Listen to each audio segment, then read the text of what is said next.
Class आप लोग start कीजिए। क्यों भाई?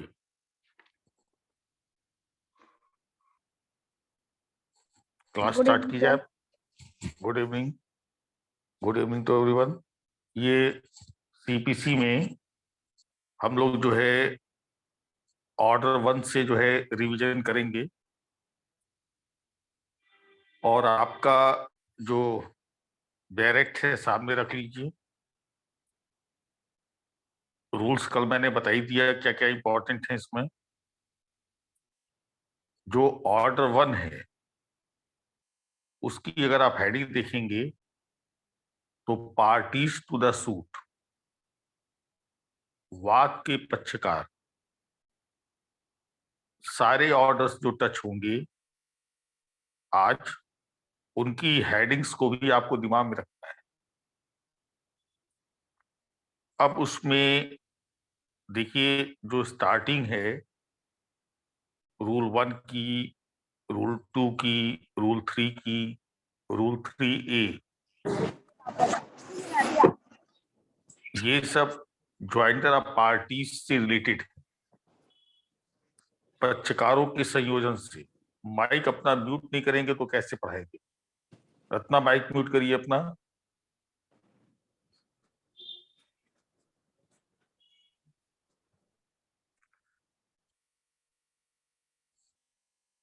अब ये पूछा अगर आपसे जाता है कि which rule of order 1 is concern with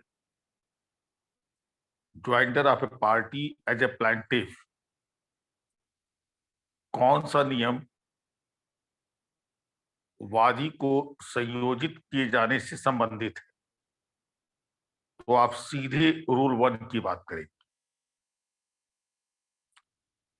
और यही अगर क्वेश्चन डिफेंडेंट के कंटेक्स्ट में पूछा जाता है तो आप रूल 3 की बात करेंगे।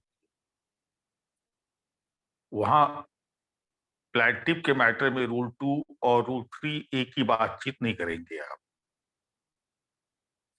जो एक्चुअल रूल्स हैं वो रूल 1 एंड रूल 3,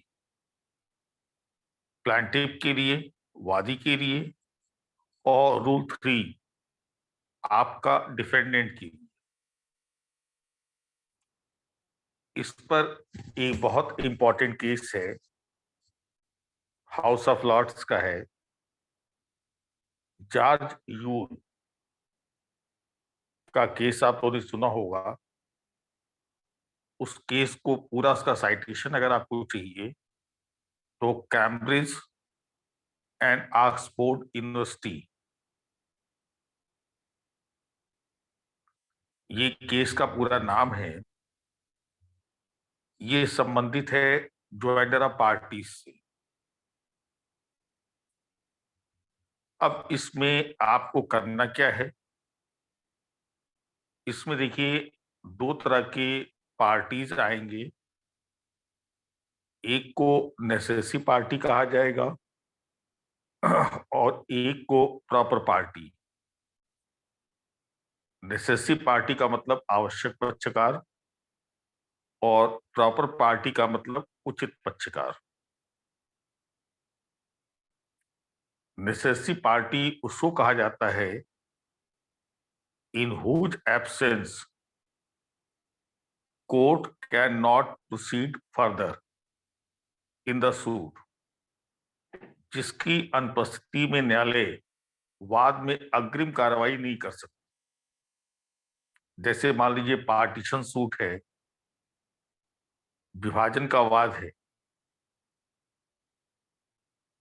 और कोई सहदायकी का सदस्य, मेंबर ऑफ कोपासनरी, अगर पार्टीशन क्लेम करता है तो सारे कोपासनर्स जितने और होंगे उस प्रॉपर्टी, वो सब के सब नेसेसरी पार्टी, आवश्यक पक्षकार है। ट्रस्ट का मैटर है, न्यास का मामला है, सारे बेनिफिशरीज, सारे हितग्राही, ये उस वाद के आवश्यक पक्षकार है। अब नेसेसरी पार्टी को अगर आपने सूट में ज्वाइन नहीं कराया, तो आप इसी ऑर्डर 1 में जब जाएंगे रूल 9 में, तो रूल 9 में देखेंगे वहां 2 वर्ड्स यूज किए गए, misjoinder and non joinder of the parties. Misjoinder को कहते हैं कुसंयोजन और नॉन ज्वाइंडर को कहते हैं असंयोजन। तो ये मिस ज्वाइंडर की सिचुएशन कब आती है? जब आप रूल 1 या रूल 3 के कंट्रावेंशन में किसी पार्टी को एज ए प्लेंटिफ या डिफेंडेंट आप सूट में ज्वाइन करा देते, यानी रूल 1 या रूल 3 की कंडीशंस नहीं फुलफिल हो रही, उसके बावजूद आपने ज्वाइन करा दिया, तो it is a case of misjoinder of parties. और नॉन ज्वाइंडर का ये हुआ कि जिसको आपको ज्वाइन कराना चाहिए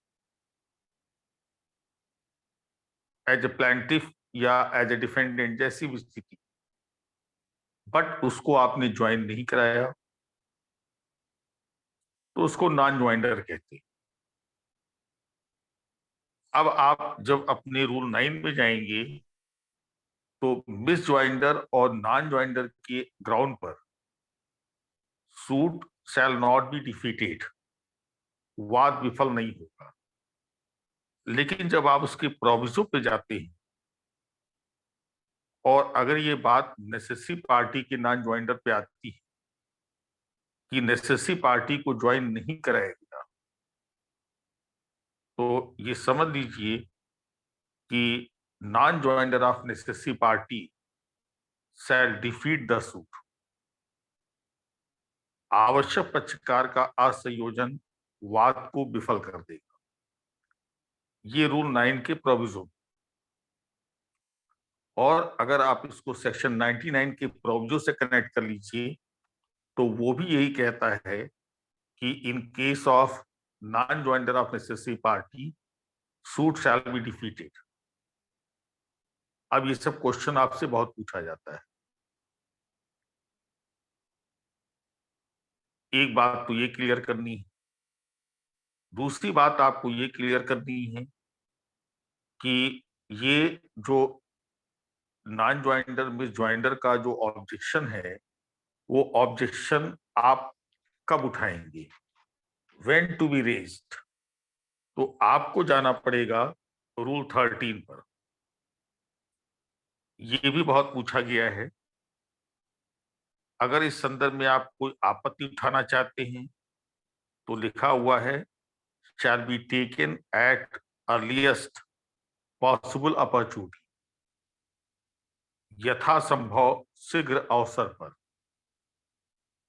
और एंड इन ऑल केसेस, वे सभी मामले वेयर इश्यूज आर सेटल्ड, जहां वाद बिंदु निर्मित किए जाते हैं, at or before such settled, उनको निर्मित किए जाने के पूर्व या उसके समय, ये आपको आपत्ति उठानी है।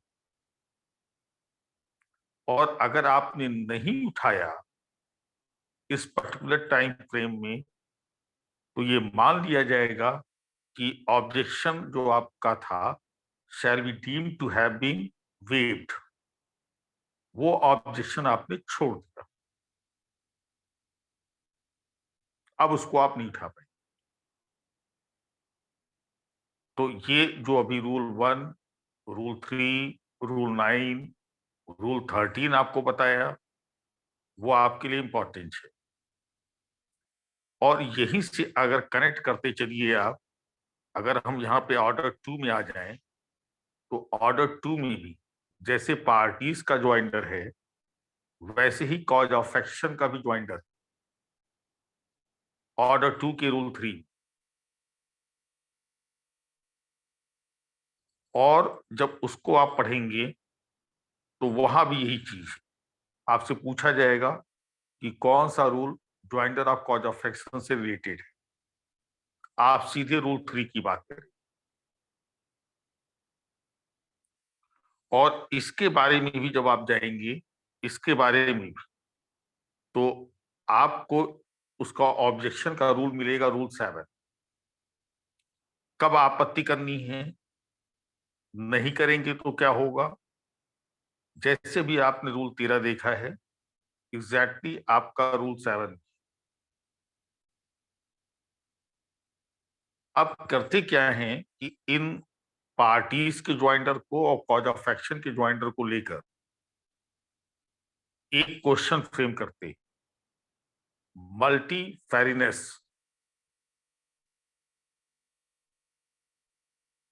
आप ज्वाइंटर ऑफ पार्टीज या कुछ उसमें लगा देंगे, तो आपसे पूछा जाएगा इसका मतलब क्या है। तो इसका मतलब जब मल्टीफेरिनेस वर्ड यूज किया जाएगा, तो ये पार्टीज के और कॉज ऑफ एक्शन के नॉन ज्वाइंटर को ये इंडिकेट करता है। मतलब जिस कॉज ऑफ एक्शन को ज्वाइन करना चाहिए था, उसको आपने ज्वाइन नहीं कराया। जिस पार्टी को आपको ज्वाइन कराना था, आपने ज्वाइन नहीं कराया। तो अगर आप अपना अनसॉल्व पेपर देख रहे होंगे, तो उसमें ये मल्टीफेरिनेस वाला वर्ड एक आया हुआ है। इसको सर्च करिएगा, मिलेगा आपको। और चूंकि इसको मैंने ऑर्डर 2 से कनेक्ट किया, तो इसकी ऑर्डर 2 की जो हेडिंग है, वो है फ्रेम ऑफ सूट, वाद की विरचना। अभी ऑर्डर 1 में आपके पास और भी चीजें हैं जो आपको डिस्कस करनी। जैसे उसका रूल 8 रिप्रेजेंटेटिव सूट की बात करता है, प्रतिनिधिक वाद की बातचीत करता है। प्रतिनिधिक वाद किसको कहा जाएगा,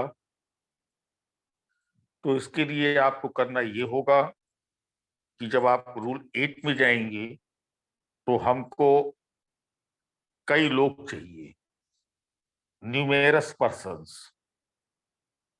जिनको आप कहते हैं सेवरल पर्सन्स। कई व्यक्ति चाहिए, एटलीस्ट मोर देन वन चाहिए। और उन व्यक्तियों का क्या होना चाहिए, having common interest in the subject matter of the suit. वाद की विषय वस्तु में उनका एक समान हित होना चाहिए। ये सूट इंस्टीट्यूट करने के पहले आपको कोर्ट से परमिशन लेनी, अनुमति। और जब ये सूट इंस्टीट्यूट हो जाएगा, तो न्यायालय, कोर्ट, उन सारे पर्सन्स को जिनका कि उसकी सब्जेक्ट मैटर में कॉमन इंटरेस्ट है, वाद की विषय वस्तु, कोर्ट क्या करेगी, will give notice to all such persons. उन सभी व्यक्तियों को सूचना दी। किसके खर्चे पे देगी, एट द प्लेंटिफ्स एक्सपेंस, वादी के खर्चे पे दी। ये सब रूल 8 में मेंशन है। और इसको पर्टिकुलर सूट भी कहा जाता है,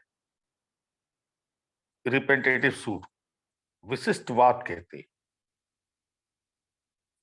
अब इसमें जब आप आएंगे, तो आपको इसको क्या करना होगा कि इसको आपको कनेक्ट करना होगा आर्डर 23 से। आदेश 23 से कनेक्ट करेंगे आप कि क्या रिप्रेजेंटेटिव सूट का कोई क्लेम अबॉन्डन किया जा सकता है, छोड़ा जा सकता है, क्या ऐसे सूट को विड्रॉ किया जा सकता है। इस तरह की बातें आपसे पूछी जाएंगी। और आप जब जाएंगे उसके रूल 8 के सब रूल 4 पर, तो आपको देखिए आर्डर 23 का जिक्र मिलेगा।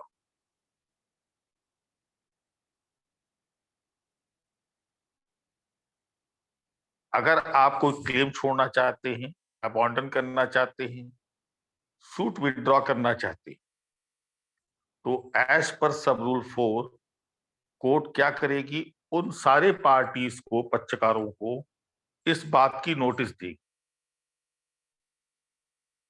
और वो भी वादी के खर्चे पे देगी। अब जब आप इसको ऑर्डर 23 से कनेक्ट कर लेंगे तो और क्या करना होगा, अगर आप रिप्रेजेंटेटिव सूट में कोई कंप्रोमाइज करने जा रहे हैं, कोई समझौता करने जा रहे हैं, तो आपको ऑर्डर 23 के पास जाना पड़ेगा। आप लोग भी ऑर्डर 23 ओपन करिए, वहां एक दो बातें बड़ी इंपॉर्टेंट हैं इससे लेकर, वो हम आपको बताते हैं। देखिए यहां पे जब आप जाएंगे तो रूल 3B ऑर्डर 23 में अगर कोई एग्रीमेंट या कंप्रोमाइज रिप्रेजेंटेटिव सूट में आप करना चाहते हैं तो बिना कोर्ट परमिशन के नहीं कर पाएंगे। न्यायालय की परमिशन इज नेसेसरी,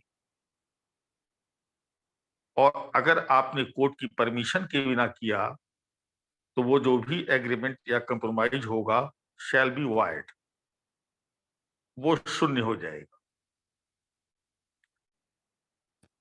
अब इस रूल 3B के नीचे एक एक्सप्लेनेशन है, किनको किनको रिप्रेजेंटेटिव सूट माना जाएगा, 1 ABCD करके लिखा हुआ है। अब आपकी ये ड्यूटी है कि आप जो एक्सप्लेनेशन में रिप्रेजेंटेटिव सूट में जो भी लिखा हुआ है, इस रूल 3B के पर्पस के लिए किनको किनको रिप्रेजेंटेटिव सूट माना जाएगा, ये आप नोट डाउन कर लेंगे। यहां तक आप करेंगे, इतना काम कर लेंगे तो रिप्रेजेंटेटिव सूट में जो भी क्वेश्चन आना होगा वो क्वेश्चन आपका निकल जाएगा। दूसरा ये कि आपसे पूछा जाता है कि क्या न्यायालय पक्षकारों का नाम स्ट्राइक आउट कर सकती है, यानी पक्षकारों का नाम क्या वहां काट सकती है। तो देखिए उसके लिए रूल 10 है, और रूल 10 का जो सब रूल 2 है वो कोर्ट को परमिशन देता है at any stage of the proceeding, वाद के किसी भी प्रक्रम पर कोर्ट क्या कर सकती है, आपका नाम स्ट्राइक आउट कर सकती है या किसी का नाम जोड़ सकती है। तो रूल 10 का सब रूल 2 ये आपके लिए इंपॉर्टेंट है। यहां तक अगर आप कर लेंगे तो यहां आप सेफ हो जाएंगे। फिर आप ऑर्डर 2 में जाएंगे, जैसा मैंने कहा कि उसकी जो हेडिंग है फ्रेम ऑफ सूट, वाद की विरचना। अब ये ऑर्डर 2 में जो भी बातें लिखी हैं वो बातें किसको डायरेक्टेड हैं, तो आप जानते हैं कि प्लांटिफ सूट इंस्टीट्यूट करता है, तो निस्संदेह ये ऑर्डर 2 का जो भी मैंडेट है वो वादी के लिए है।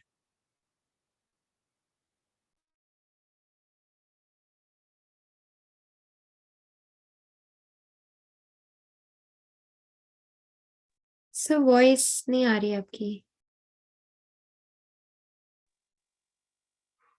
ऑर्डर 2 का रूल 1 आपसे यही कहता है कि आप अपने सूट की फ्रेमिंग,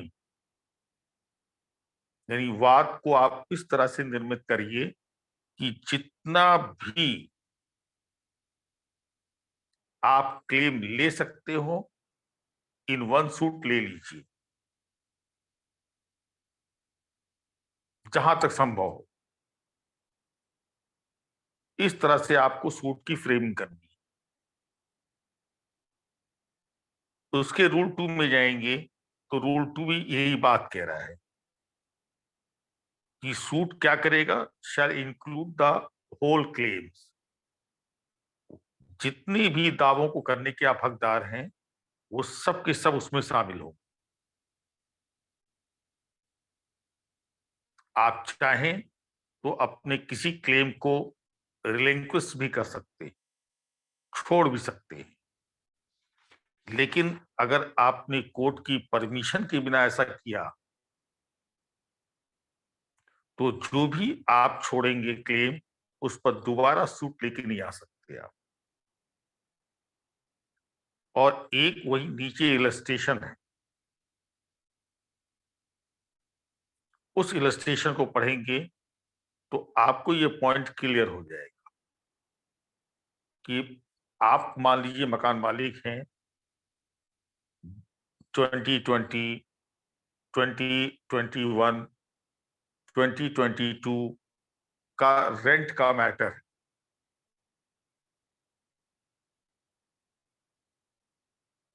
और अगर आप 2020 का क्लेम छोड़ देते हैं, केवल 21 और 22 का अगर आप दावा करते हैं, तो आप 2020 के क्लेम के लिए सूट दोबारा नहीं ला सकते, क्योंकि आपसे कहा जा रहा है। और अगर आप रिलिंक्विश करना चाहते हैं, छोड़ना चाहते हैं, तो आप कोर्ट की परमिशन लीजिए। देखिए, रूल 2 के सब रूल 3 में लिखा हुआ है, ये इंपॉर्टेंट है आपके लिए यहां तक। अब जब आप जो है ऑर्डर 3 पर आएंगे, तो वहां रिकॉग्नाइज्ड एजेंट्स एंड प्लीडर्स की बात की गई। आपको सिर्फ करना ये है कि सिर्फ आपको इसकी हेडिंग याद रखें कि मान्यता प्राप्त अभिकर्ता और प्लीडर। और प्लीडर की जो डेफिनेशन है, जहां तक मुझे याद आ रहा है, शायद सेक्शन 217 में ऐसा है।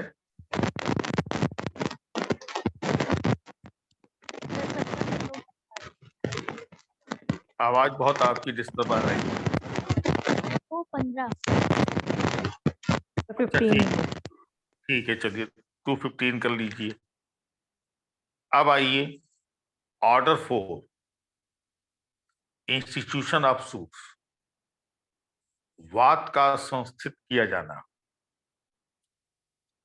और देखिए, जो उस ऑर्डर 4 का जो रूल 1 है, उसका एक एक सब रूल आपके लिए बहुत इंपॉर्टेंट।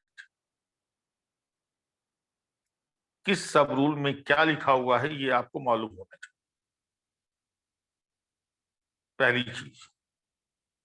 दूसरी चीज, आप ऑर्डर 4 के साथ सेक्शन 26 को अटैच करेंगे, यानी सेक्शन 26 रेड विद ऑर्डर 4। तो चूंकि पहले ऑर्डर 4 है, तो उसका देखिए पहला सब रूल अगर आप देखिए, तो कह रहा है कि every suit shall be instituted by plaint in duplicate. अब ये ऑर्डर 4 के किस सब रूल में लिखा हुआ है कि plaint must be presented in duplicate? तो आप सब रूल 1 की बात करें। किस रूल में लिखा हुआ है कि प्लेंट ऑर्डर 6 और ऑर्डर 7 के जो रूल्स हैं, उनका कंप्लायंस करेगा, अनुपालन करेगा? तो देखिए सब रूल 2 में लिखा हुआ है। ऑर्डर 4 के किस सब रूल में लिखा हुआ है कि सूट तब तक ड्यूली इंस्टीट्यूटेड नहीं कहा जाएगा जब तक कि सब रूल 1 सब रूल 2 का कंप्लायंस ना हो जाए? तो देखिए ऑर्डर 4 का रूल 3 कह रहा है। तो प्लेंट इन डुप्लीकेट पर क्वेश्चन बहुत आया है कि किस सब रूल में इट इज मेंशन। अब मैंने कहा कि इसको आप सेक्शन 26 के साथ कनेक्ट करेंगे, धारा 26 के साथ कनेक्ट करेंगे। सेक्शन 26 में जब आप आएंगे, तो वहां भी उसका कौन सा क्लॉज आपके लिए इंपॉर्टेंट है और किस क्लॉज में क्या लिखा हुआ है, ये भी आपको मालूम होना चाहिए।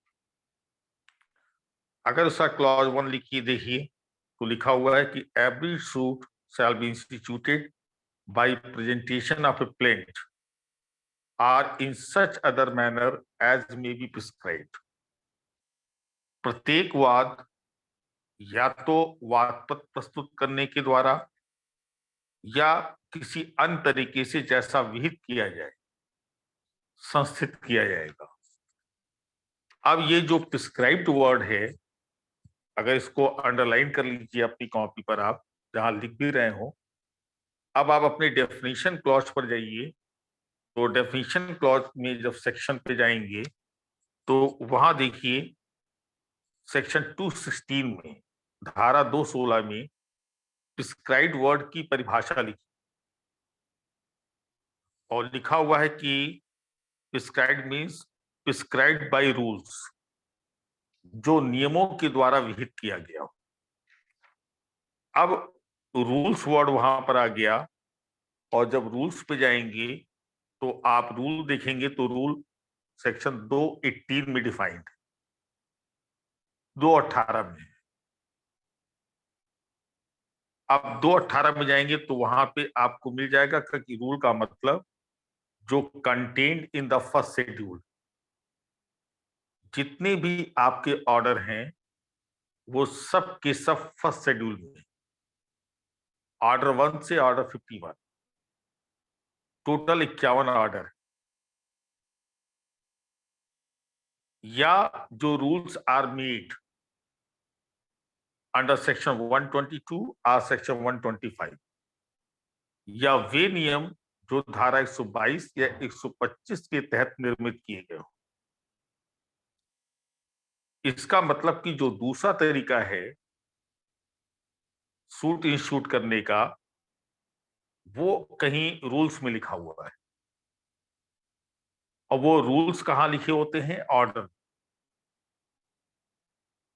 सीधे सीधे अगर हम बात करें तो order 33, suit by indigent person, और जो व्यक्ति निर्धन होता है उसको एप्लीकेशन कोर्ट में फाइल करनी होती, वो एप्लीकेशन फाइल करेगा, एप्लीकेशन एडमिट होगी तो सूट इंस्टीट्यूट हो जाएगा। यानी सूट इंस्टीट्यूट करने के दो ही तरीके हैं, by presentation of plaint, by filing of an application. If the suitor is indigent, यदि वाद लाने वाला निर्धन। अब 122 और 125 का भी जिक्र आया 218 में। आप सभी को शायद मालूम होगा कि आपका पूरा जो इंटायर कोड है उसको दो पार्ट्स में डिवाइड किया जाता है। पहले पार्ट को बॉडी ऑफ द कोड कहते हैं, यानी संहिता का काय, और दूसरे को कहते हैं first schedule. Body of the code में सेक्शंस होते हैं, टोटल 158 सेक्शंस आपके,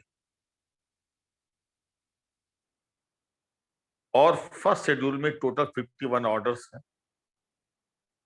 और आपको शायद ये भी पता है कि जो लॉन्गेस्ट ऑर्डर है, सबसे बड़ा जो ऑर्डर है वो 21।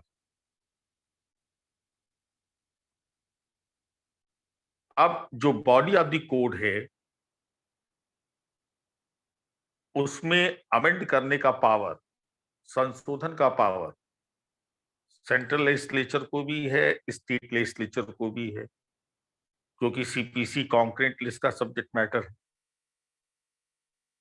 लेकिन जो फर्स्ट शेड्यूल है, उस फर्स्ट शेड्यूल में अमेंडिंग पावर इनके अलावा हाई कोर्ट्स को भी है, वो रूल्स में अमेंड कर सकते हैं,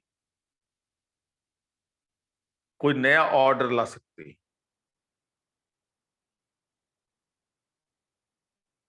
अब 122 और 125 इसी पर्पस से यहां लिखा हुआ है। हाई कोर्ट्स को 122, 125 के तहत रूल मेकिंग पावर है। तो जब आप यहां तक पहुंच गए हैं तो आपको ये भी मालूम हो जाना चाहिए कि शेड्यूल और बॉडी ऑफ द कोड में कनेक्शन क्या है, इंटर रिलेशन क्या है। संबंध क्या है। तो ये याद रखिएगा, सेक्शन 121 इस रेफरेंस में, और 121 पे जब जाएंगे तो वो कहेगा कि फर्स्ट शेड्यूल में जो भी रूल्स आर कंटेन्ड, जो भी ऑर्डर्स हैं मेंशन, वो सब के सब shall be taken as a part of the body of the, उनको बॉडी ऑफ द कोर्ट का पार्ट माना जाएगा, भाग माना जाएगा। इसका मतलब क्या हुआ कि अगर किसी सेक्शन और किसी ऑर्डर के किसी रूल में अगर कॉन्फ्लिक्ट होगा, कोई अंतर विरोध होगा, तो section will prevail over the rule, तो धारा नियम पर प्रभावी हो। यहां तक हमें लग रहा है कि आप लोगों को जानकारी हो रही। और सेक्शन 26 का जो पहला क्लॉज मैंने पढ़ा, वो इसलिए आपको बताना जरूरी था कि इसका जो क्लॉज 2 है इज वेरी इंपॉर्टेंट। आपसे पूछा जाएगा कि सेक्शन 26 के किस क्लॉज में लिखा हुआ है कि plaint shall be supported with an affidavit, कि वाद पत्र शपथ पत्र के द्वारा समर्थित। अगर यहां तक आप लोग के दिमाग में बातें जा चुकी हैं तो पॉइंट हम आगे कंटिन्यू करें। बोलिए भाई। जी सर। अच्छा, जब एफिडेविट्स पे आप जाते हैं, अब एफिडेविट वर्ड आ गया, देखो यही पढ़ने का तरीका है। तुरंत आपके दिमाग में फ्लैश करना चाहिए कि ऑर्डर जो है 19 वो एफिडेविट से रिलेटेड है। ये तुरंत आपके दिमाग में जाना चाहिए। और उसके साथ एक सेक्शन है, सेक्शन 139, तुरंत वो भी आपके दिमाग में फ्लैश होना चाहिए। सेक्शन 139, ये सब बेरेट्स खोल के लगातार देखते रहिए इन चीजों को। जब तक अपनी आंखों से नहीं देखेंगे ये चीजें आपके दिमाग में नहीं जाएंगी। Oath on affidavit by whom to be administered, ये सब बहुत पूछा जाता है कि शपथ पत्र के लिए शपथ किसके द्वारा दिलाई जाएगी। तो वहां अथॉरिटीज का नाम लिखा हुआ है, इसको आप दिमाग में रखेंगे। अब आप आएंगे सीधे ऑर्डर 5 पर, और जब ऑर्डर 5 पर आएंगे तो चूंकि आप प्री की तैयारी कर रहे हैं, साथ साथ मेंस का भी प्रेशर है आपके ऊपर, तो करना ये है अब आपको कि समन्स की जब हम लोग बातचीत करेंगे, और देखिए issue and service of summons, इस ऑर्डर का ये हेडिंग टाइटिल, समनों का निकाला जाना और उनकी तामील। अब आपके दिमाग में ये होना चाहिए कि पूरे आपके सीपीसी में समन की बातचीत 3 जगह की गई है। अगर डिफेंडेंट के अगेंस्ट समन इशू कराना है तो हम ऑर्डर 5 में आएंगे। अगर हमको विटनेसेस के अगेंस्ट समन इशू कराना है तो हम ऑर्डर 16 पे जाएंगे। और अगर हमें उस विटनेस को समन इशू कराना है जो witness is confined or detained in prison, जेल में बंद या निरुद्ध, तो हम ऑर्डर 16A पे जाएंगे। पहले तो ये दिमाग में बैठ जाए। दूसरी बात ये बैठ जाए कि जब हम ऑर्डर 5 पढ़ेंगे तो इसको सेक्शन 27 के साथ अटैच करें, धारा 27 के साथ अटैच करें। और जब आप सेक्शन 27 पे जाएंगे तो वहां लिखा हुआ है कि जब सूट इज ड्यूली इंस्टीट्यूटेड, जब वाद सम्यक रूप से संस्थित हो जाएगा, ओनली देन कोर्ट में issue summons to the defendant. न्यायालय तभी प्रतिवादी पर समन जारी करेगी जब सूट ड्यूली इंस्टीट्यूटेड हो जाए। और देखिए उसमें लिखा हुआ है कि उसको कितने दिन के भीतर सर्विस कराई जाएगी। Such day not beyond 30 days from the date of the institution of the suit. वाद संस्थित किए जाने की तिथि से 30 दिन के भीतर उसके ऊपर सम्मन की तामील हो। और ये सर्विस ऑफ सम्मन का जो ड्यूरेशन है ये सेक्शन 27 में लिखा हुआ है। आपके ऑर्डर 5 में इसके सर्विस ऑफ सम्मन के ड्यूरेशन के लिए कोई समय अवधि नहीं दी गई, और जो समय अवधि है वो रिटन स्टेटमेंट के लिए यहां दी गई।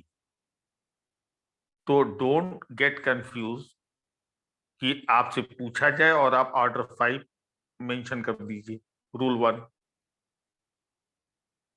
जब भी समन की सर्विस का आपसे समय सीमा पूछा जाए आप सेक्शन 27 पे जाए।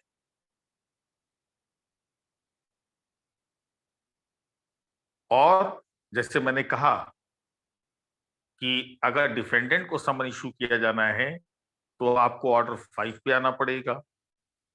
और ऑर्डर 5 में आप दो चीजें दिमाग में बैठा ले।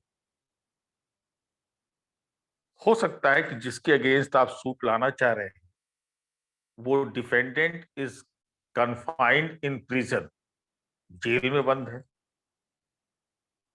अब कैसे समन की तामील होगी? तो मैंने आपसे कहा था कि ऑर्डर 5 में कुछ बहुत इंपॉर्टेंट रूल्स हैं जो 24 से लेकर 28 तक हर एग्जामिनेशन में रूल 24 से 28 एक क्वेश्चन जरूर आता है। तो उसका जो अभी जो रूल 24 है अगर आप देखेंगे तो वो डिफेंडेंट जिसके अगेंस्ट आप सूट लाना चाह रहे हैं उस पर समन की सर्विस कैसे होगी। तो लिखा होगा कि थ्रू इंचार्ज ऑफ प्रिजन, जेल के भार साधक अधिकारी के माध्यम से। और अगर वो प्रिजन में नहीं है तो समन की तामील कैसे होगी? तो मैंने आपसे कहा था कि आप करेंगे ये कि इसमें जो रूल 10 है उस रूल 10 में जाएंगे। मोड ऑफ सर्विस है, तामील का ढंग है। और जो उसका रूल 12 है वो पर्सनल सर्विस की बात करता है। और कोशिश यही की जाती है कि डायरेक्ट आपको जो है समन की तामील कराई जाए, सर्विस कराई जाए। अगर डायरेक्टली समन सर्व नहीं हो रहा है तो हम लोग कहाँ जाते हैं? रूल 15 पर, जिसको एक्सटेंडेड सर्विस कहते हैं। और एक्सटेंडेड सर्विस में होता क्या है कि जिस डिफेंडेंट के अगेंस्ट समन इशू किया जाता है अगर वो नहीं है तो उसके किसी फैमिली मेंबर पे उस समन की सर्विस कराई जाती है। अब इस फैमिली मेंबर में होगा कौन? तो जब आप इसको पढ़ना स्टार्ट करेंगे तो वहां देखिए लिखा होगा any adult member of the family. अब वो मेल हो चाहे फीमेल, लेकिन फैमिली मेंबर में जो उसका एक्सप्लेनेशन है वो ये कहता है कि जो सर्वेंट है, जो नौकर है, वो आपका फैमिली मेंबर नहीं है। तो ये विस्तारित तामील की बात करता है रूल 15, जिसको एक्सटेंडेड सर्विस कह रहे हैं।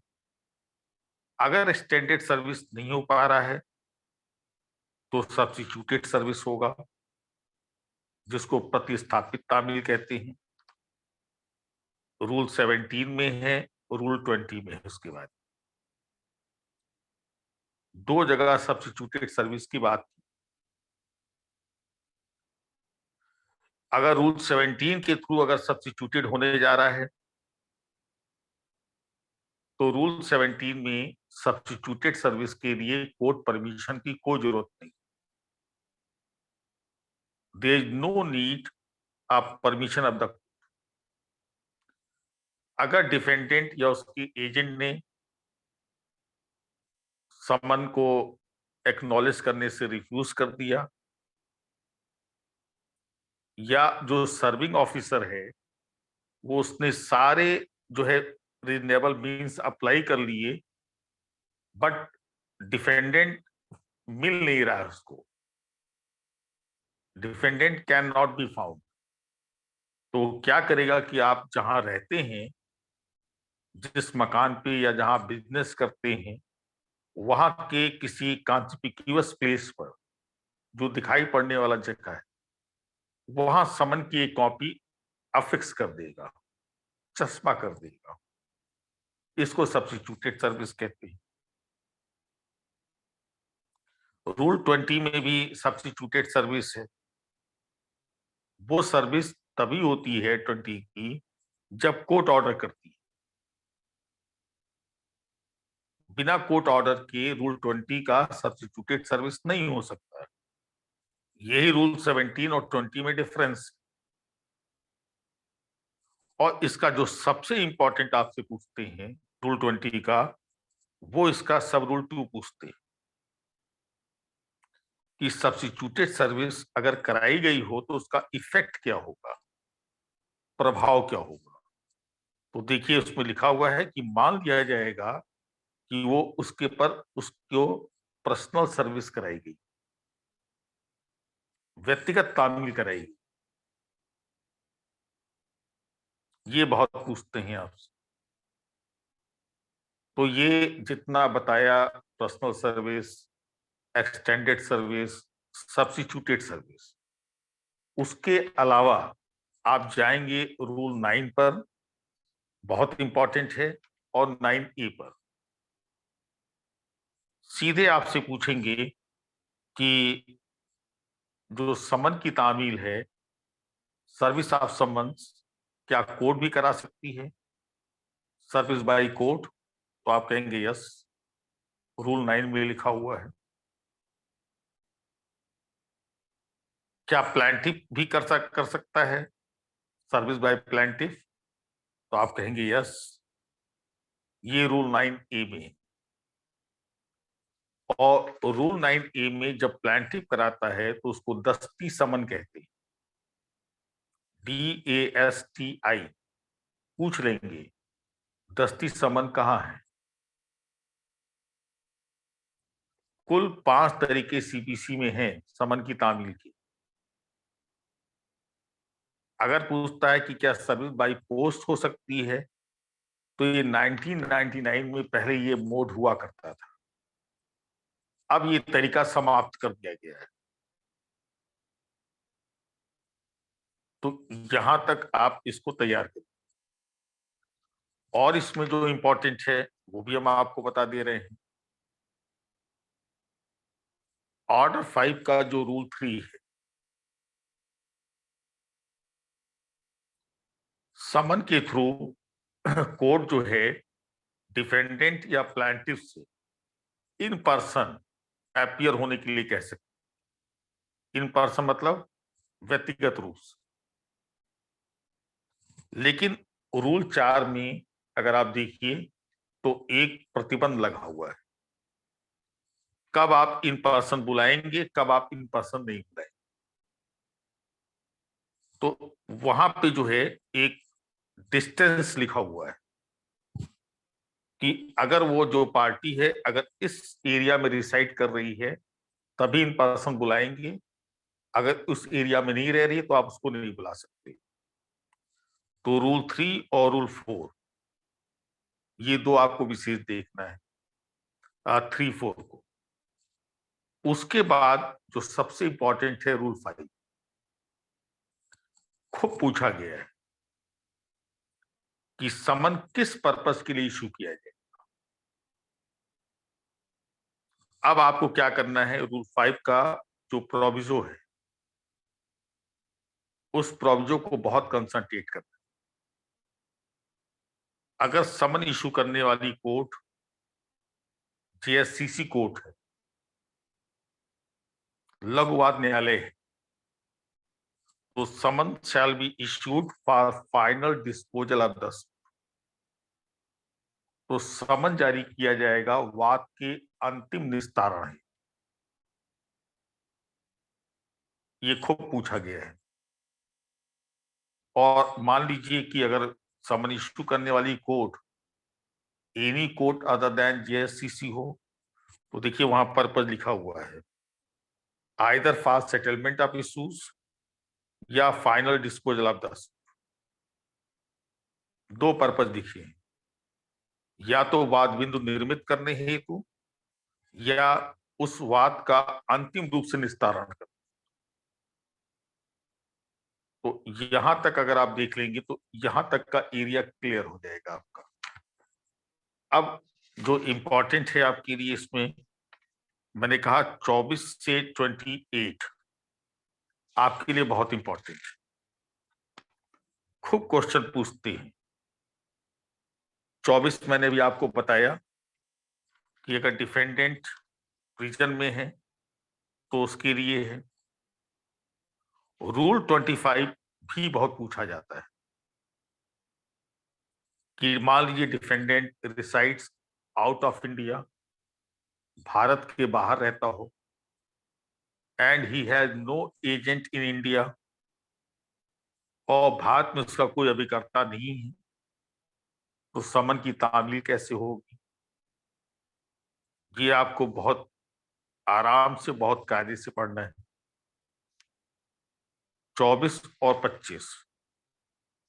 फिर इसके बाद मान लीजिए कि अगर वो सिविल सर्वेंट है या रेलवे का एम्प्लाई है, तो समन की तामील कैसे होगी? 27। दिमाग में सिर्फ बैठाना है कि उसके एचओडी के थ्रू होगी, हेड ऑफ डिपार्टमेंट के थ्रू होगी। अगर वो मान लीजिए कोई सोल्जर है, एयरमैन वगैरह है, सैनिक है, तो 28।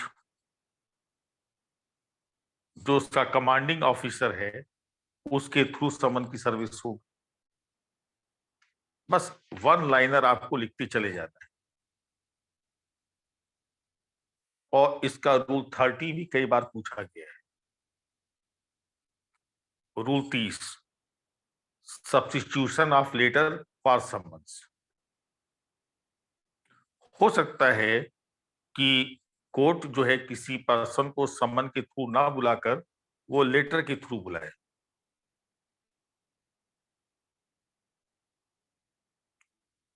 तो लेटर सब्स्टिट्यूट कर जाएगा समन्स के ऊपर।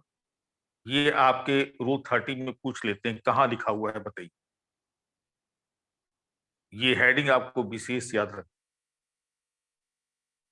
और मैंने कहा था कि जब आप इस समन्स का एरिया पढ़ेंगे तो आप जो है सेक्शन 27 को तो टच कर ही गए, 28 से 32 वो निकाल लीजिए बाहर, वो आपके लिए बहुत इंपॉर्टेंट है। 28 की अगर हेडिंग देखिए तो लिखा हुआ है service of summons where defendant resides in another state. Summon की तामील जहां प्रतिवादी किसी अन्य राज्य में निवास करता है, तो देखिए किसको भेजा जाएगा, ये लिखा हुआ है। ये पूछते हैं आपसे सर्विस ऑफ फॉरेन समन्स, ये किस सेक्शन में है? ये 29 में है। उसके बाद अगर आप 30 छोड़ भी दीजिए तो कोई दिक्कत नहीं। 31, समन टू विटनेसेस। जो भी 27, 28, 29 पढ़े हैं वो देखिए विटनेसेस पे भी लागू हो। और सबसे इंपॉर्टेंट है सेक्शन 32, पेनाल्टी फॉर डिफॉल्ट। अगर 30 में अगर आपको समन इशू किया गया है, 30 मत पढ़िएगा, 30 का अगर समन इशू किया गया है और अगर आप उपस्थित नहीं हुए तो क्या क्या पेनाल्टी आप पे इम्पोज हो सकती है। क्या आपको अरेस्ट किया जाएगा, क्या आपकी प्रॉपर्टी अटैच होगी, जुर्माना अगर आप पर इम्पोज हो तो कितना होगा, जुर्माना ज्यादा पूछते हैं, नॉट एक्सीडिंग 5,000 रुपीज ये पूछ लेते हैं। क्या आपको सिविल प्रिजन भेजा जा सकता है, वो भी पूछ लेंगे आपसे। तो ये सेक्शन 32 इज वेरी इंपॉर्टेंट। यहां तक कोई दिक्कत आ रही हो तो बताइए, किसी को कोई प्रॉब्लम? समझ में आ रहा है प्रार्थना?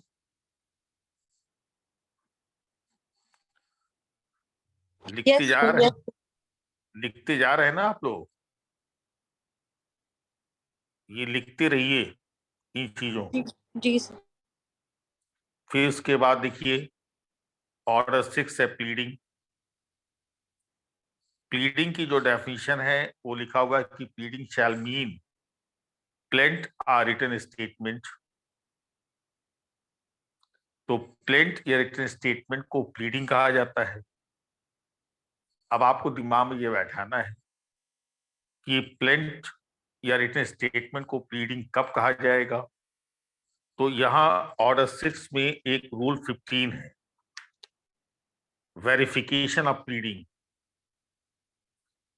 तो जो आप अपने प्लेंट या रिटन स्टेटमेंट में लिखते हैं तो बाद में आप उसका वेरिफिकेशन करते, सत्यापन करते हैं।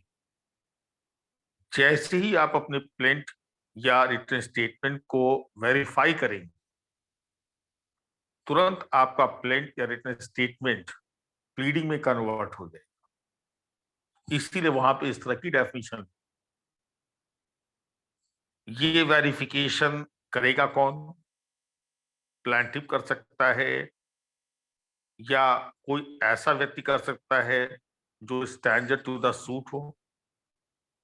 तो आप कहेंगे yes, stranger to the suit भी कर सकता है जो वाद से अजनबी हो, मैंने उसका पक्षकार ना हो, लेकिन वो must be acquainted with the facts of the case, किंतु वह मामले के तथ्यों से परिचित होना चाहिए।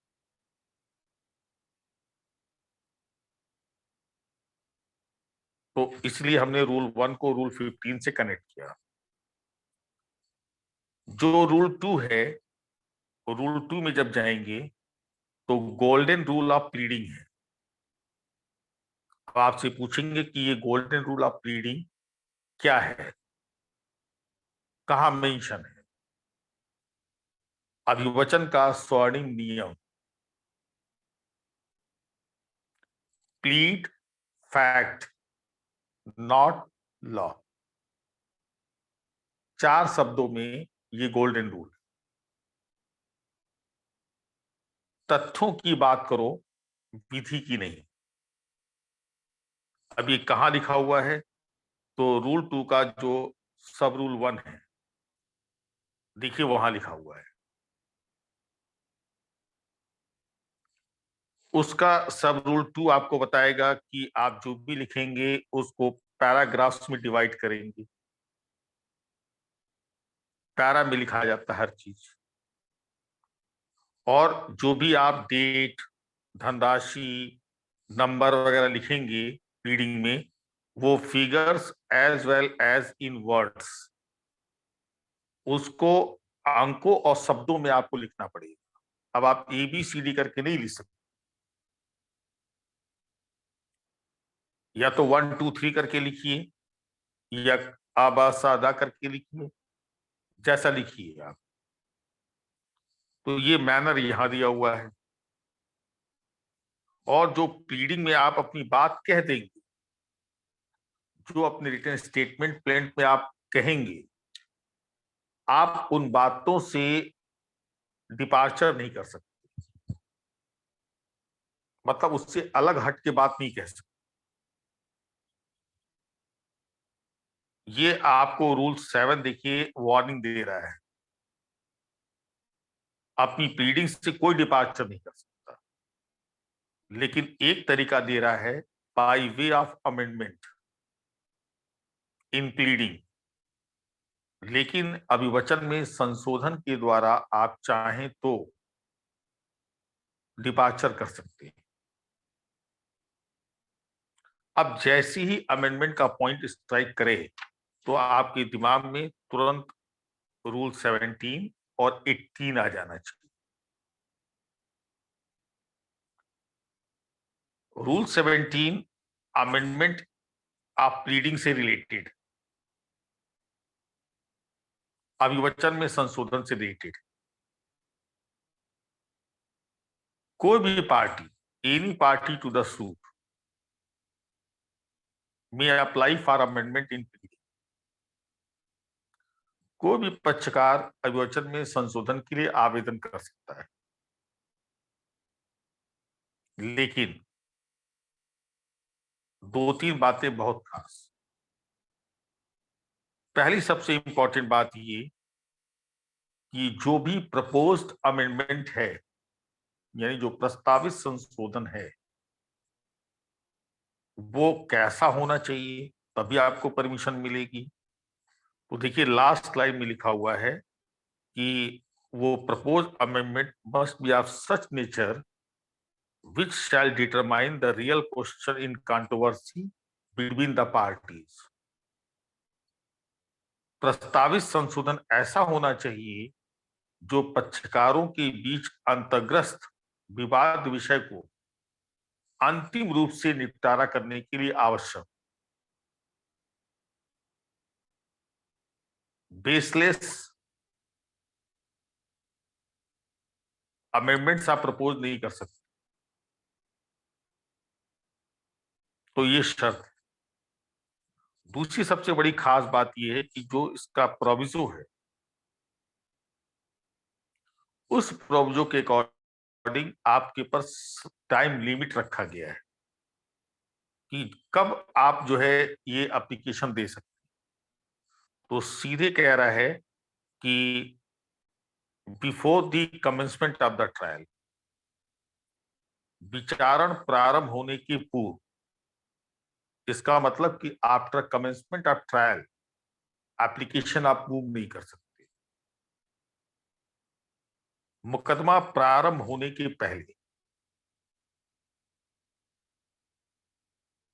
लेकिन प्रोविजो आपको ये भी कह रहा है कि आफ्टर कमेंसमेंट ऑफ ट्रायल आप प्रपोज कर सकते हैं, जब आप कोर्ट को ये सेटिस्फाई कर दीजिए कि in spite of due diligence the party could not have raised the matter before the commencement of trial. आप न्यायालय को समाधान करा दीजिए कि जो प्रपोज्ड अमेंडमेंट है, वो प्रपोज अमेंडमेंट सम्यक सतर्कता के बावजूद भी विचारण प्रारंभ होने के पूर्व उसका पता नहीं लगाया जा सकता था, अब पता चला है उसको, तो कोर्ट आपको इसके बाद भी परमिट कर देगी।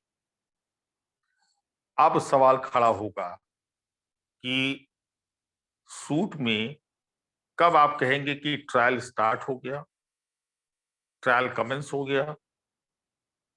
तो अभी आप ऑर्डर 14 पढ़ेंगे, framing of issues.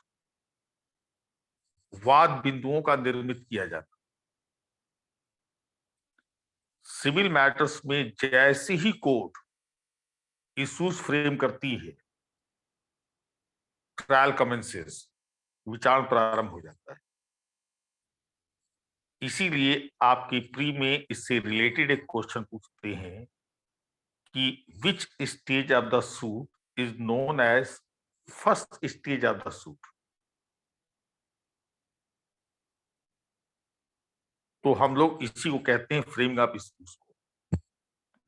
First hearing of the suit भी कहा जाता है इसको, वाद की प्रथम सुनवाई भी कहते हैं। और जब कोर्ट ने आपको परमिट कर दिया हो, तो हो सकता है कोर्ट जो है कोई एक डेट फिक्स करे कि इतने दिन के भीतर अमेंड करें, या हो सकता है कि कोई डेट फिक्स ना हो। अगर डेट फिक्स नहीं हुआ है, तो जिस डेट पर आपको आदेश दिया गया उसके 18 दिनों की विदिन 18 डेज आपको अपना प्लीडिंग अमेंड करना होगा। अब मान लीजिए 18 दिन एक्सपायर हो गए, आप फेल हो गए, तो क्या आपको कोर्ट परमिट करेगी? तो उसमें लिखा हुआ है कि अगर ये खत्म हो गया हो तो जब तक कि time is extended by the court, जब तक कि न्यायालय समय सीमा ना बढ़ा दे, आप उसमें संशोधन अब नहीं कर पाएंगे। तो ऑर्डर 6 में जितनी बातें मैंने अभी बताई, ये बातें दिमाग में रखिए। और दो बातें और बड़ी खास पूछ लेते हैं कि किस रूल में ये लिखा हुआ है कि pleading shall be signed by the parties. पक्षकारों के द्वारा अभिवचन पर हस्ताक्षर किया जाएगा। तो देखिए नियम 14 में लिखा हुआ है। और जिस तरीके से आप वहां पढ़े अभी ऑर्डर 1 में कि court has power to strike out the name of the parties, न्यायालय को शक्ति है कि वो पक्षकारों का नाम काट सकते। ठीक उसी तरीके से रूल 16 में देखिए तो court has power to strike out pleadings, अभिवचनों को काट सकते। मान लीजिए कोई ऐसा हो जो अननेसेसरी हो, स्कैंडुलस हो, वैक्सीसियस हो, फ्रिवुलस हो, ऐसे लिखा हुआ है। 2-3 ग्राउंड्स लिखे हुए, अगर इनको आप तैयार कर लीजिए ऑर्डर 6 तक जैसा मैंने बताया है, तो हमें नहीं लगता है कि कोई क्वेश्चन आपके हाथ से स्लिप करेगा। यहां तक सबको समझ में आ रहा है? क्यों भाई, किसी को कोई कंफ्यूजन हो या अभी तक जितना डिस्कस हुआ उससे रिलेटेड कोई क्वेश्चन आपसे फेस हुआ हो, वो समझ में ना आ रहा हो, तो मुझे बताइए।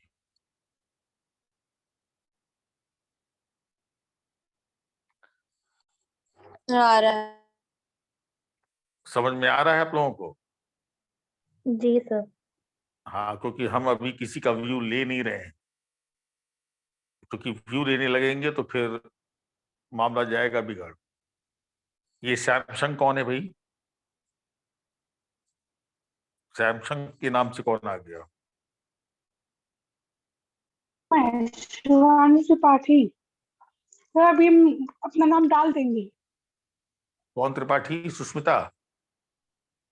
शिवानी त्रिपाठी। अच्छा अच्छा, ठीक ठीक ठीक, तुम सुनो सुनो सुनो सुनो, कोई बात नहीं। दीप्तिका समझ में आ रहा है? Yes sir. सिर के ऊपर से तो नहीं जा रहा है? नहीं नहीं सर, आ रहा समझ। हम्म, क्योंकि जहां आपको दिक्कत हो रही हो वहां पे रोक दीजिएगा हमको।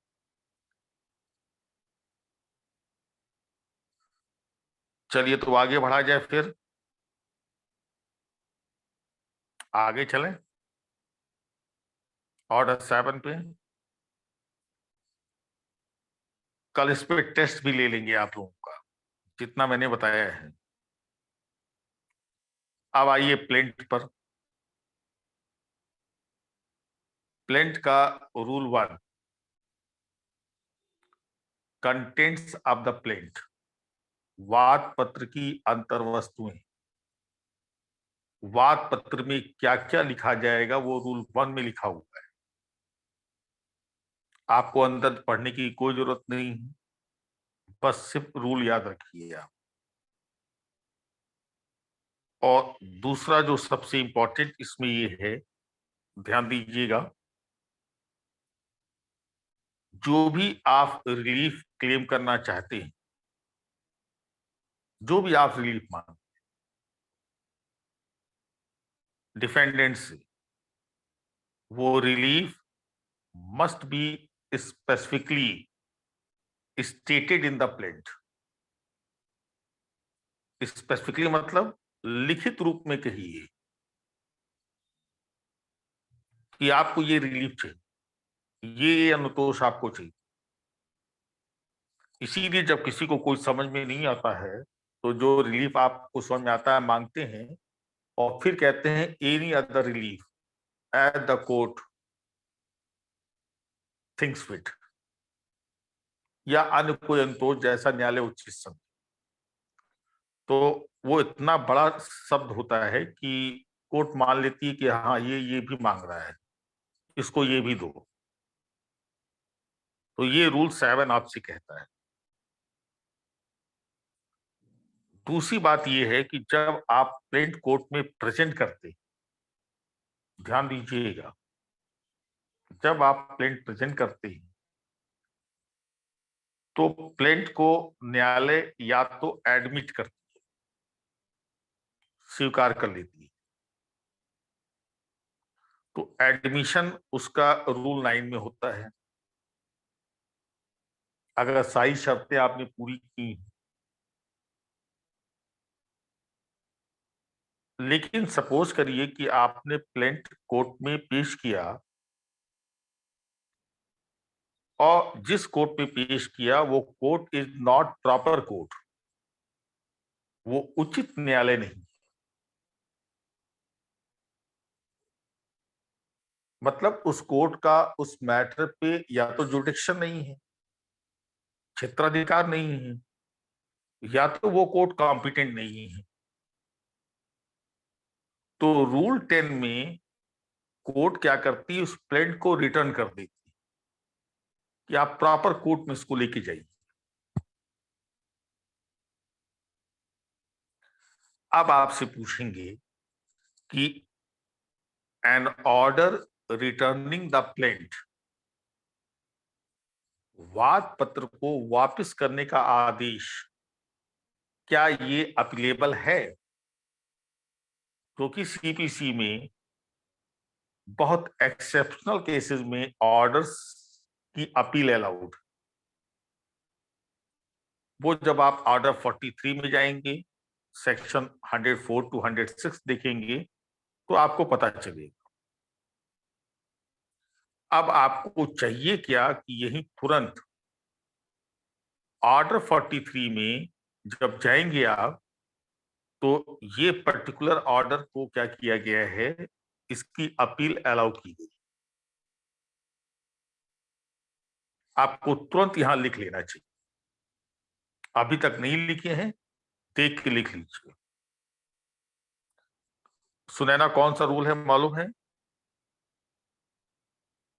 खोजा आप लोगों ने?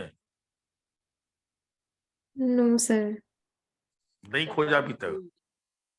हम नहीं जानते, हम कंफर्म नहीं करने जा रहे। देख लीजिए। सफान यही है। और उसके बाद देखिए, या तो प्लेंट एडमिट होगा, या तो प्लेंट रिटर्न होगा, या तो प्लेंट रिजेक्ट होगा। जो रिजेक्शन है वो रूल 11 में। अब आपसे पूछा जाए साहब ग्राउंड्स ऑफ रिजेक्शन कहाँ लिखा है, नामंजूर करने का आधार, तो आप नियम 11 बताइए। रिजेक्शन का प्रोसीजर कहाँ लिखा हुआ है, उसकी प्रक्रिया कहाँ लिखी है, तो रूल 12 बताइए। उस रिजेक्शन का रेमेडी कहाँ आपके पास है, क्या रेमेडी आपको मिलेगी अगर आपका प्लेंट रिजेक्ट हो गया, ये कहाँ लिखा है, तो आप रूल 13 बताइए। अब जब रूल 11 में जब आप आएंगे तो कुल आप देखेंगे 6 ग्राउंड्स हैं, A B C D E F करके। ये जो ए बी सी डी है और जो बाद में दो है ई और एफ, अगर इनको देखिए तो ये 2002 के अमेंडमेंट से जोड़े गए, लास्ट दो वाले।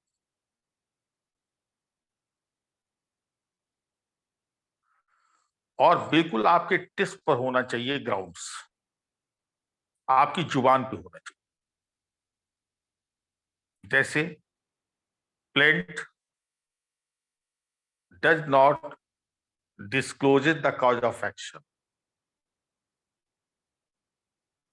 अगर प्लेंट वाद कारण स्पष्ट नहीं करता है तो रिजेक्ट हो जाएगा, क्योंकि no cause of action, no suit. एक पहला ग्राउंड तो यही। दूसरा ये है कि आपने जो रिलीफ मांगा कोर्ट में प्लेंट के थ्रू, उस रिलीफ का आपने वैल्यूएशन कम किया है, मतलब उसकी मार्केट वैल्यू 10 लाख है और आप प्लेंट में उसको 8 लाख लिख रहे हैं, तो कोर्ट आपको समय देगी कि भाई इसको करेक्ट कर लो। लेकिन अगर आप फेल हो गए समय देने पे भी, प्लेंट रिजेक्ट। तीसरा क्या है, आपने वैल्यूएशन तो प्रॉपर किया, जितना था मूल्य उतना ही लिखा, लेकिन आपने जो स्टैम्प पेपर लगाया जाता है वो स्टैम्प पेपर सफिशिएंटली नहीं लगाया, पर्याप्त रूप से नहीं लगाया आपने। कोर्ट फिर आपको समय देगी कि भाई इतना समय दे रहे हैं, ये जो डिफेक्ट है उसको दूर करो। चौथा क्या है कि कॉज ऑफ एक्शन तो शो हो रहा है आपका, लेकिन वो वाद कारण is barred by any law, किसी विधि के द्वारा वर्जित है। आप वो कॉज ऑफ एक्शन लेके नहीं आ सकते कोर्ट ऑफ लॉ में। ये चार तो ऐसे बैठाने पड़ेंगे आपको दिमाग में। उसके बाद ई और एफ दो जुड़े हैं, मैंने कहा अगर plaint is not presented in duplicate, अगर वादपत्र दो प्रतियों में पेश नहीं किया गया, अभी जैसे भी हम आपसे रैंडमली पूछ लें कि ये कहां लिखा हुआ है कि plaint must be presented in duplicate, तो क्या बताएंगे? Sir order 4 rule 1।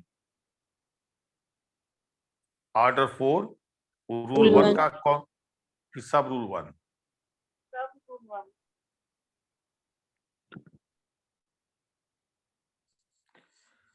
तो आपका देखिए प्लेंट रिजेक्ट हो जाएगा। आपने ऑर्डर 7 रूल 9 का कंप्लायंस नहीं किया है। अब ऐसा रूल 9 में क्या लिखा हुआ है कि आपने उसका कंप्लायंस नहीं किया? फिर बैक हो जाइए रूल 9 पर। कॉपीज ऑफ प्लेंट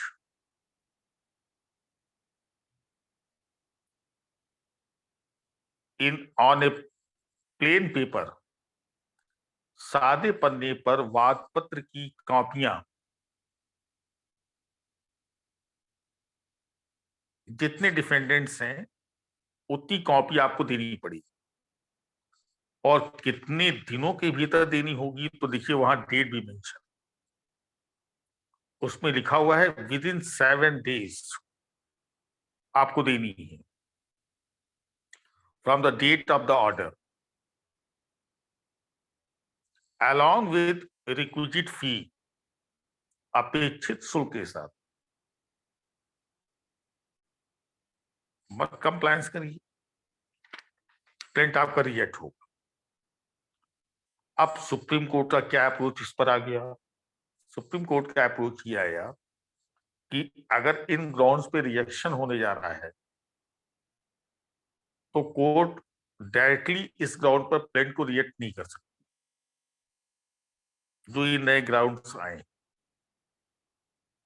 कोर्ट को समय देना होगा कि वो डिफेक्ट वो लोग रिमूव कर लें। बिना रीजनेबल टाइम प्रोवाइड किए अब इन ग्राउंड्स पर जो है प्लेंट आपका रिजेक्ट नहीं होगा। अब आपसे पूछा जाएगा केस कौन सा है, बताइए। वो केस आपके लिए 2 पॉइंट से बहुत इंपॉर्टेंट है। एक तो ये कि 2002 के जितने भी अमेंडमेंट थे या 1999 के, उनको किस केस में कॉन्स्टिट्यूशनल कहा गया, और दूसरा इसको लेकर सालेम बार एडवोकेट एसोसिएशन का केस, अगर ये पढ़े होंगे तो ये केस आपके सामने जरूर आया होगा। वो केस 2 पॉइंट ऑफ व्यू से यहां इंपॉर्टेंट है। आप समझ में आ रहा है आप लोगों को? यहां तक समझ रहे हैं कहां तक चलना है आपको? एक रूल और टच करेंगे आप, रूल 14। जब आप कोर्ट में प्लेंट प्रेजेंट करते हैं तो आपको लिस्ट ऑफ डॉक्यूमेंट्स देना होगा। डॉक्यूमेंट की लिस्ट आपको देनी होगी कि आप अपना जो भी आप क्लेम कर रहे हैं वो कैसे सपोर्ट करेंगे, किस डॉक्यूमेंट से सपोर्ट करेंगे। ये डिफेंडेंट से भी कहा जाता है। कब आपको लिस्ट देनी है? Eight the time of presentation of plate, rule 14 में है। वाद पत्र प्रस्तुत किए जाने के समय आपको देना है, और अगर आपने नहीं दिया तो देखिए उसके सब रूल 1 में ही लिखा होगा, उसमें मेंशन होगा, सब रूल 3 में मेंशन होगा।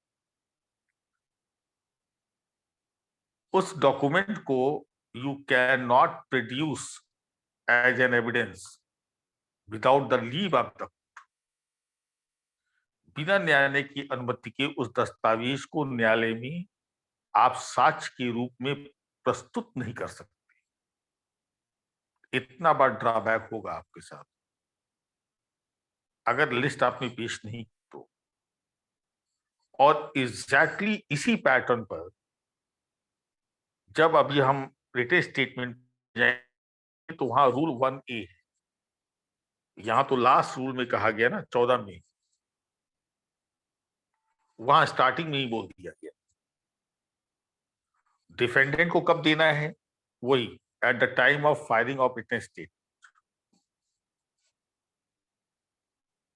नहीं देगा तो क्या होगा, वही जो अभी आप सब रूल 3 में यहां देख रहे हैं, वहां भी ये लिखा हुआ है। और इसका सीधा कनेक्शन इंडियन एविडेंस एक्ट से। अगर सामने डायरेक्ट आपके पास हो तो जो सेक्शन 5 है आप उसमें एक नीचे एक्सप्लेनेशन दिया हुआ है, स्पष्टीकरण।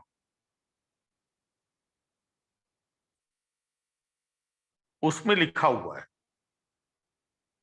अब देखिए सेक्शन 5 ये कहती है कि एविडेंस या तो आप रेलेवेंट फैक्ट का देंगे या फैक्ट इन इशू का, एंड ऑफ नो अदर्स, और अन्यों का नहीं। अब तुम जो डॉक्यूमेंट पेश करने वाले हो मान लो वो रेलेवेंट टू द केस है या फैक्ट इन इशू है वो। अब ये आपको पर्टिकुलर जो है सब रूल आपको रोक रहा है कि बिना कोर्ट परमिशन के यू कांट प्रोड्यूस इट, आप इसको पेश नहीं कर सकते। तो देखिए नीचे लिखा हुआ है एक्सप्लेनेशन कि if any party is precluded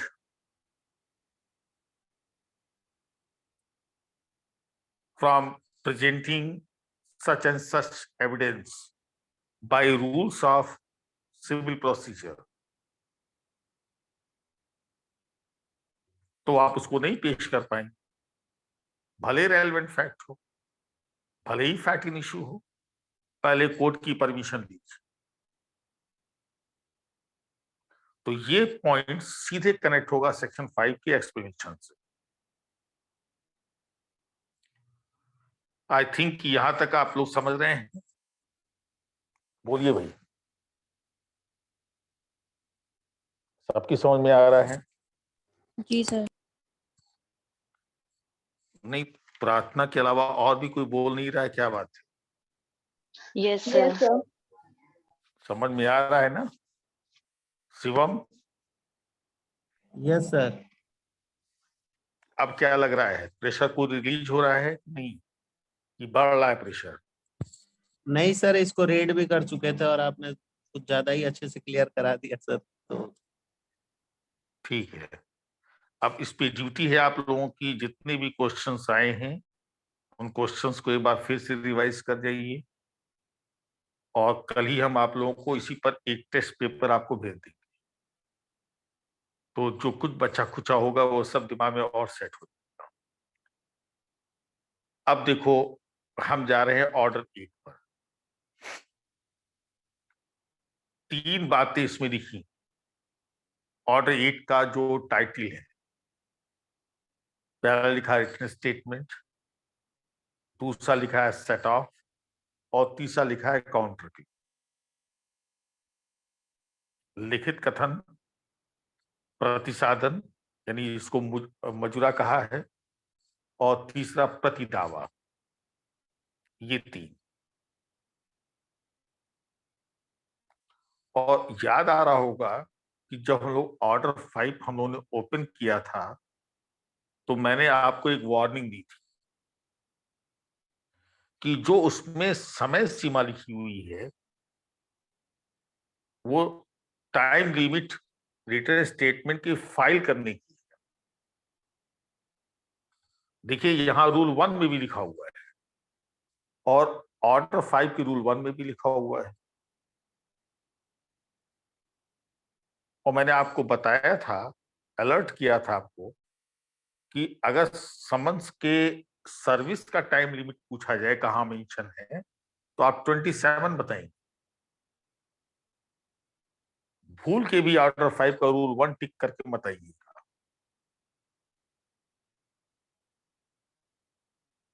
अब इसमें देखिए तो उसमें 30 days from the date of service of summons है, आपको रिटर्न स्टेटमेंट पेश करना है। अभी जनरल हम आपसे बात कर रहे हैं, और बहुत एक्सेप्शनल केसेस में अगर आप 30 डेज के विद इन नहीं कर पाए तो मैक्सिमम जो आपको टाइम अलाउड होगा वो 90 days from the date of service of summons. अब इसी पर सुप्रीम कोर्ट की बहुत सारी रूलिंग्स हैं।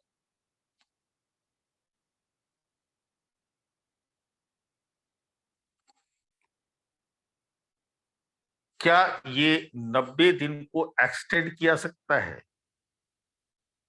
Can 90 days be extended again?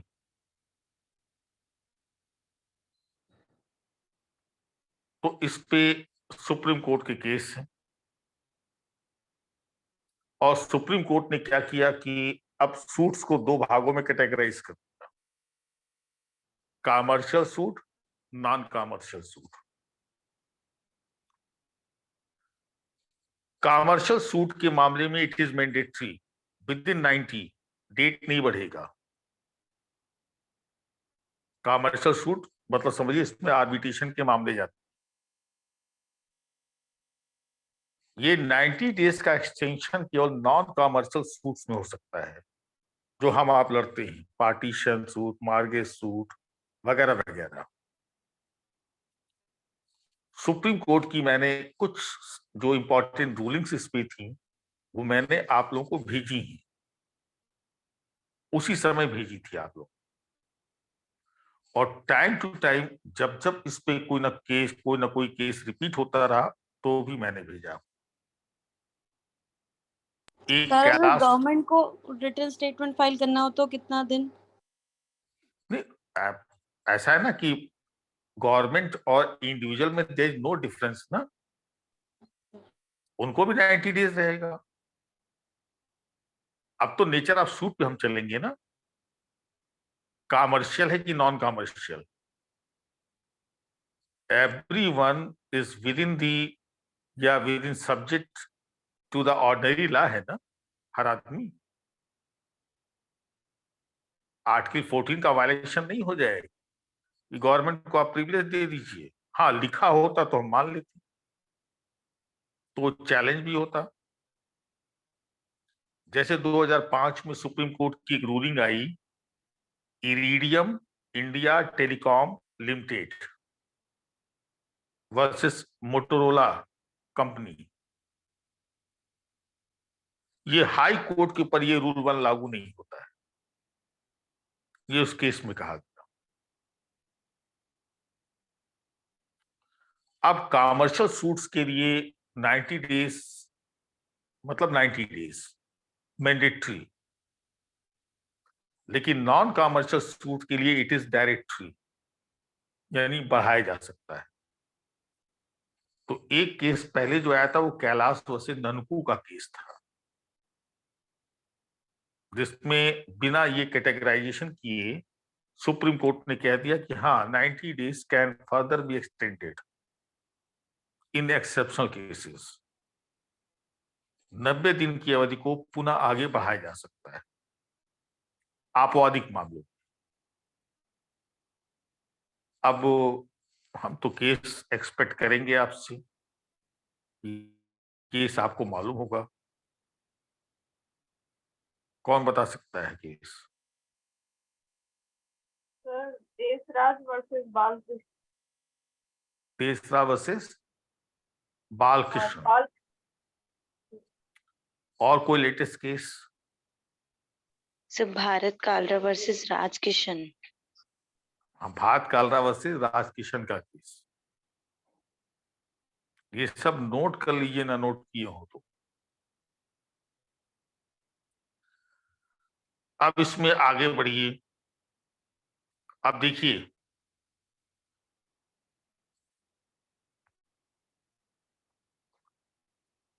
अब रिटन स्टेटमेंट में डिफेंडेंट को क्या करना है भाई? हम जो कहेंगे या तो उसको एडमिट करो या तो डिनायल करो।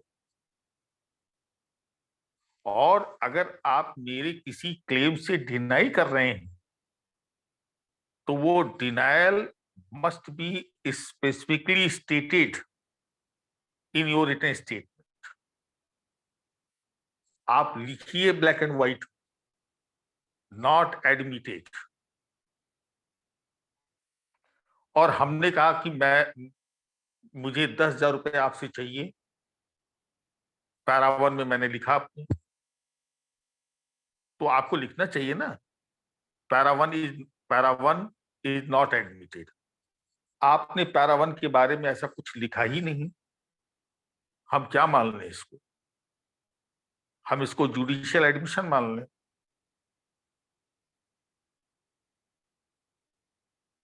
भाई फैक्ट असर्टेड, फैक्ट डिनाइड, उसी से कॉज ऑफ एक्शन अराइज होता है।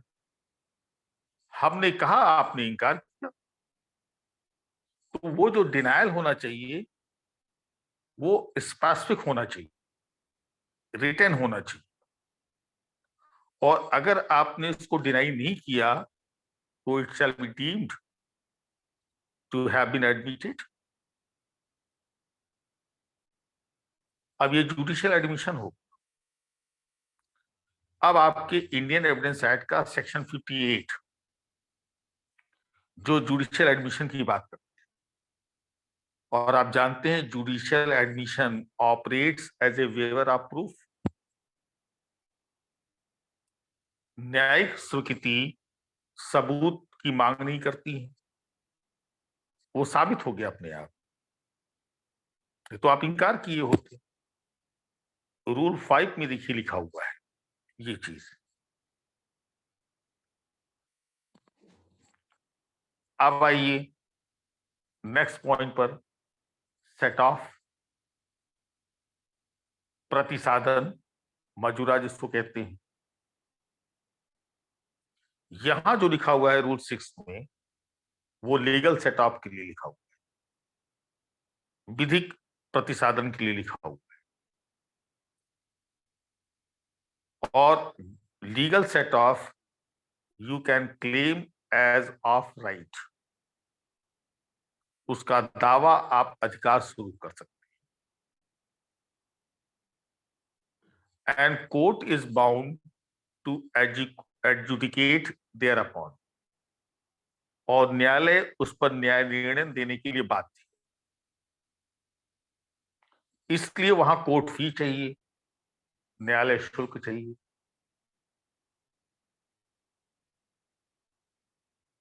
और जब न्यायालय शुल्क चाहिए तो आप जानते हैं कि जैसे ही डिफेंडेंट प्लीड सेट ऑफ,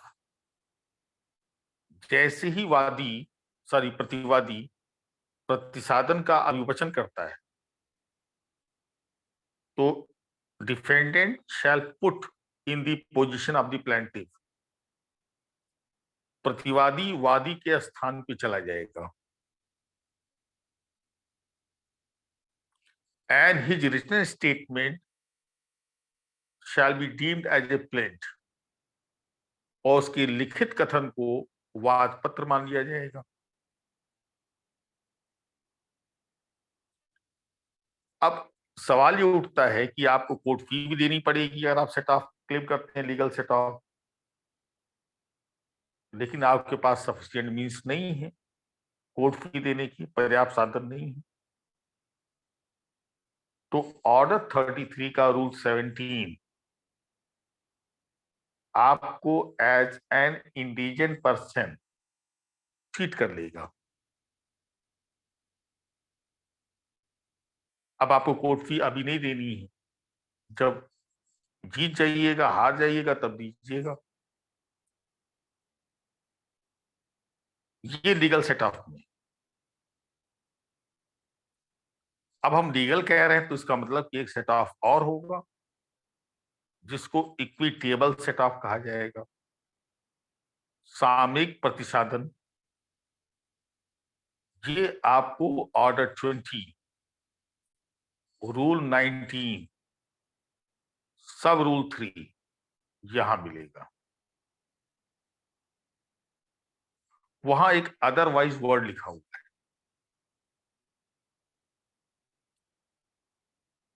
वो otherwise indicates equitable set of, सामयिक प्रतिसादन को इंगित करता है, और जस्ट लीगल सेट ऑफ का रिवर्स। आप उसको एट द राइट क्लेम नहीं कर सकते, न्यायालय उस पर निर्णय देने के लिए बाध्य नहीं, कोर्ट फी देने की आवश्यकता नहीं है।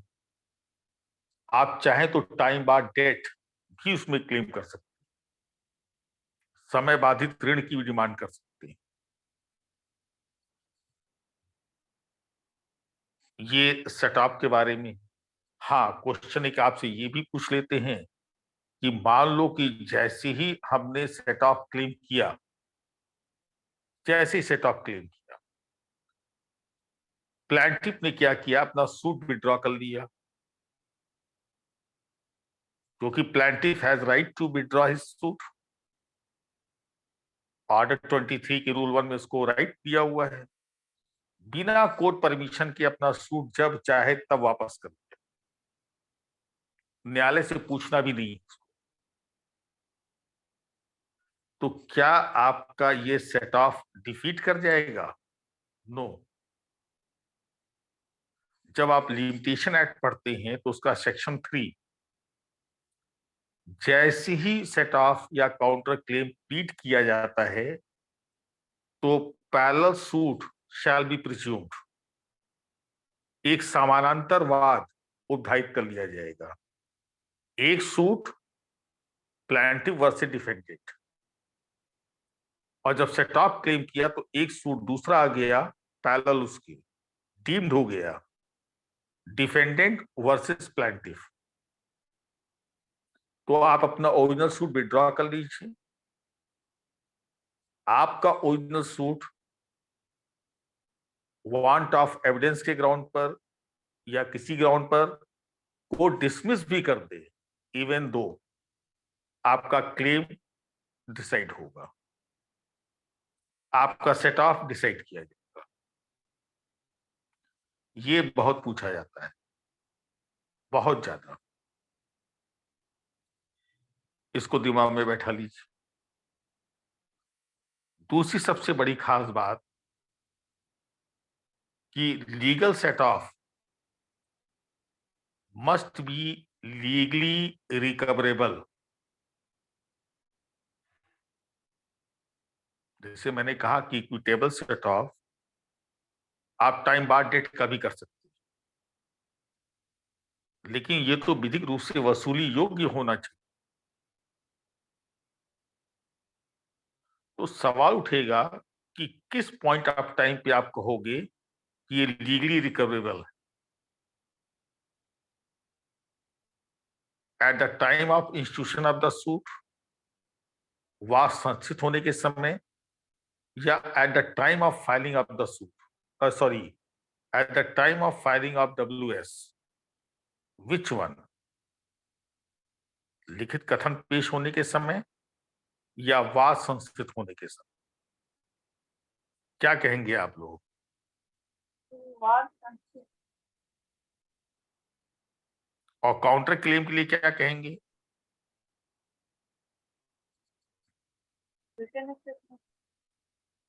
अभी सुप्रीम कोर्ट की एक रूलिंग आ गई है, आप बताइए उस रूलिंग से अवेयर हैं कि नहीं अवेयर हैं?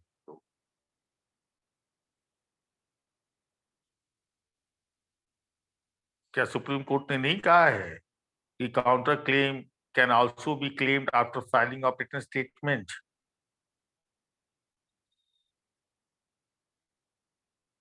क्या कहेंगे?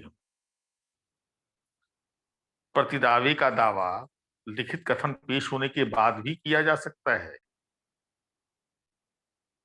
जल्दी बोलिए।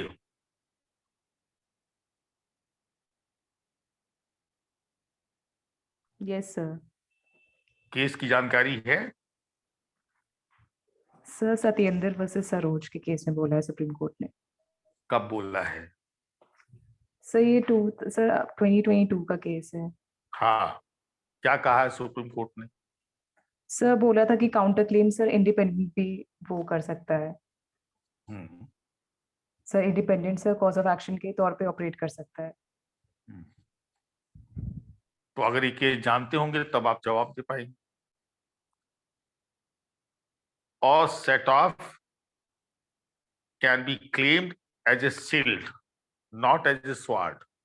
ये ध्यान दीजिएगा, आप ढाल की तरह से इसका प्रयोग कर सकते हैं, तलवार की तरह से नहीं।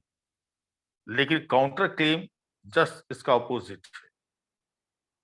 और ये जो 6A से ऑनवर्ड्स आपका पूरा जो है काउंटर क्लेम का पूरा एरिया है, वो बता सकते हैं कि 6G तक है।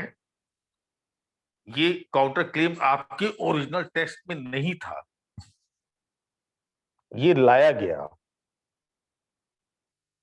सुप्रीम कोर्ट का वो कौन सा केस था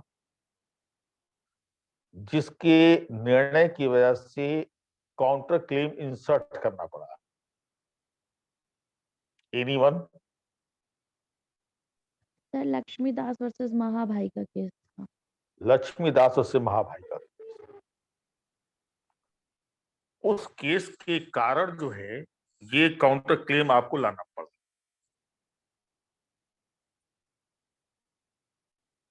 और काउंटर क्लेम क्या है? Is substantially